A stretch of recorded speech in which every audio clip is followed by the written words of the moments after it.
Economic releases in the week ahead will be filled with further color on the manufacturing sector and labor market, with the all-critical jobs report squarely in the spotlight.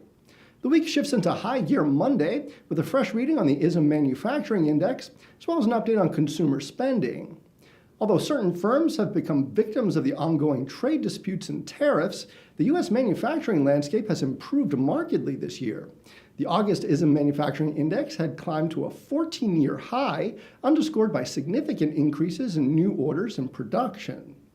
Economists at Jefferies noted that the increases in the prices of various input materials from tariffs and natural inflation pressure hasn't significantly dampened overall activity, and they don't see anything in the data that portends a slowdown.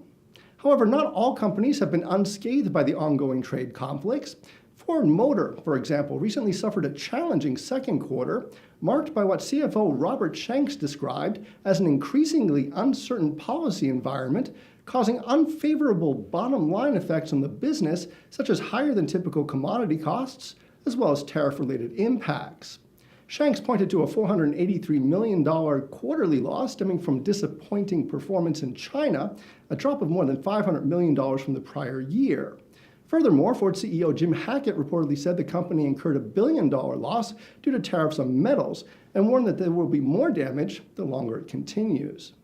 Investors eyeing the auto industry will see Ford, along with other major automakers, unveil their latest monthly motor vehicle sales Tuesday.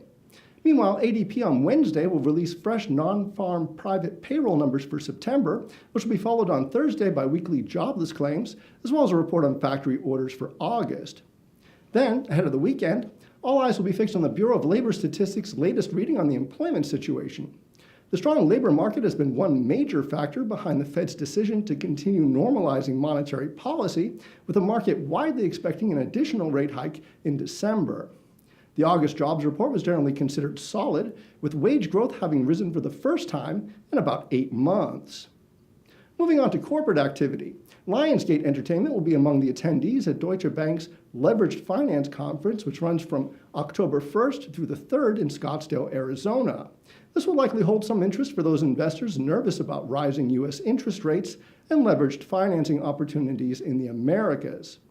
Lionsgate will also be joining the B. Riley FBR's annual Consumer Media Conference in New York on Thursday, along with other firms including T-Mobile, Sprint, and Charter Communications, which is likely to shed more light on advancements in the evolving communications business.